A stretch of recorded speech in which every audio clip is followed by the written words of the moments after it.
Hi, welcome back to today's episode on Levi Network Podcast. Today, we want to find out the truth concerning spiritual marriage, as to whether spiritual marriage is just a mere African myth or it has a truth in it. A lot of people have come out to share their experiences on spiritual marriage and the ordeal they faced as a result of that condition or issue. Today, we want to find out the truth concerning it. I want you to stay tuned as we take you through scriptures to find out the truth concerning it.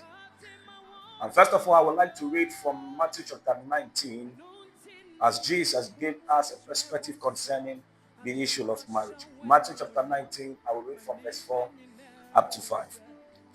And he answered and said unto them, Have ye not read that he which made them at the beginning made them male and female? And said, For this cause shall a man leave father and mother, and shall cleave to his wife, and the twain shall be one flesh. In the day God created Adam, Adam didn't see anything incomplete about himself. Adam didn't notice the limitation he himself was having. However, God, in his own wisdom, looked unto Adam and saw that Adam was incomplete in a sense of actualizing the purpose he has given unto him. The Bible said he sought to make a helper for him. And it was on that note that the thing called marriage was instituted. Now you understand that marriage was not actually a design for man. Marriage is not an idea bettered by man. Marriage is an idea bettered by God. God was the one that introduced the concept of marriage to mankind. The Bible said, He that created them in the beginning created them male and female. And He said, For this purpose, a man will leave his father and mother and cleave to his wife, and the two shall be one flesh. So when marriage is consummated, it is to actualize a concept of oneness. The two shall become one. So the ideal of marriage was actually designed by God. And if we can find out as to whether spiritual marriage is true or not, we will have to find out from the perspective of God if that is a possibility that can be found or not. And the scriptures can give us a guideline, it can guide us into that truth as to whether spiritual marriage is a possibility or not a possibility. In Matthew chapter 9 and verse 15, I would like us to read Matthew chapter 9 and verse 15.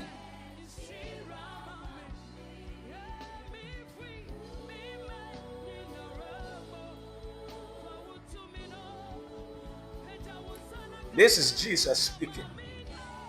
And Jesus said unto them, Can the children of the bride chamber mourn, as long as the bridegroom is with them? But the days will come when the bridegroom shall be taken from them, and then shall they fast. Now this is Jesus speaking. Whilst he was on earth, Jesus called himself the bridegroom. Meanwhile, there is no record on earth, as to I would say that physically, where Jesus engaged in anything called marriage. There is no physical record. When Jesus was working with his disciples, there was not one time where Jesus had a wife to marry. Now, so the question we need to ask ourselves is, what is Jesus talking about? Because in Matthew chapter 9 and verse 15, he is calling himself the bridegroom. What kind of marriage was he about to enter that made him address himself as such? He was talking about the marriage that exists between himself and the church. And you will notice that in that marriage, there was no physical evidence of that consummation, of that union. However, all of it was done in the spirit. And the evidence of that kind of marriage was recorded in the book of Revelation, chapter 21 and verse 9. Revelation chapter 21 and verse 9. I will read.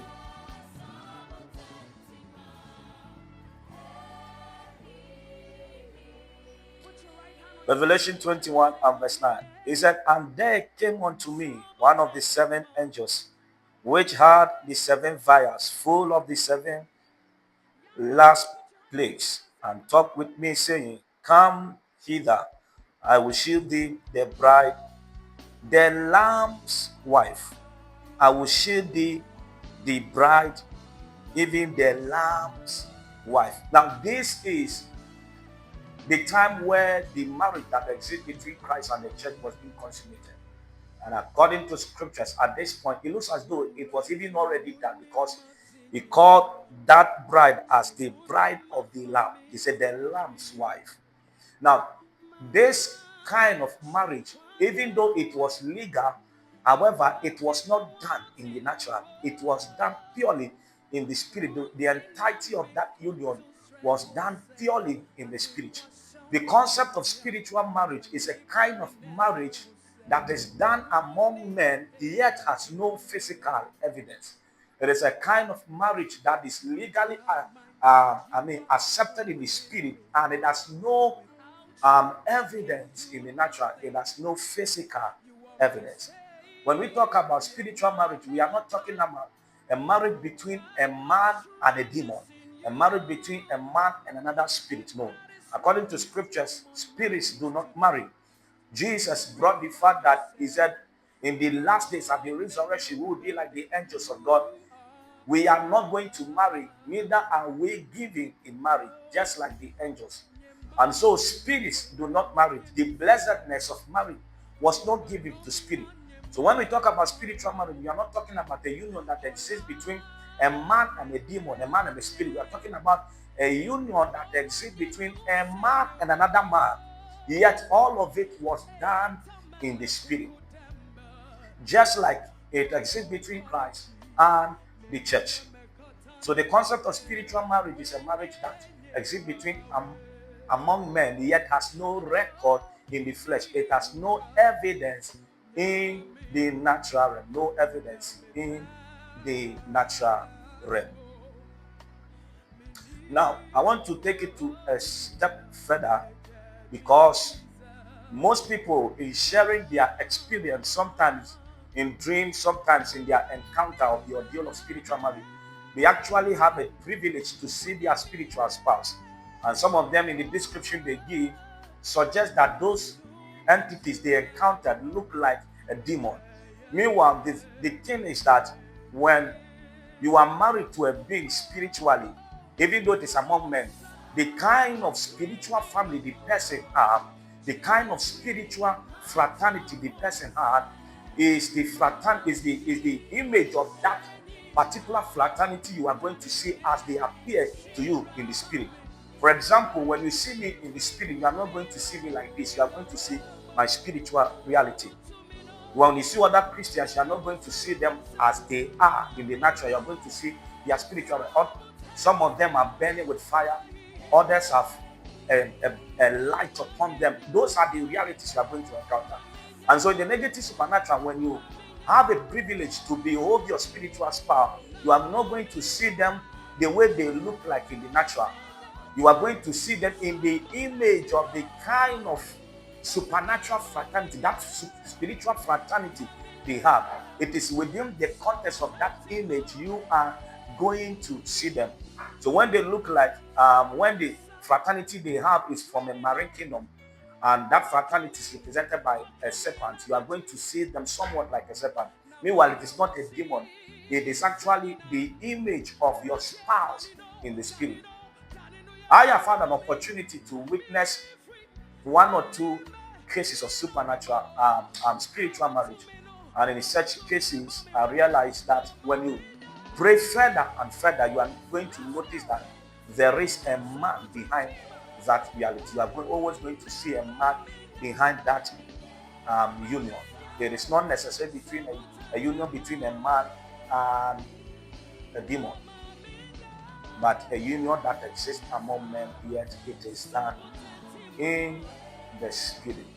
So that is that for spiritual marriage. We have a likeness in scriptures.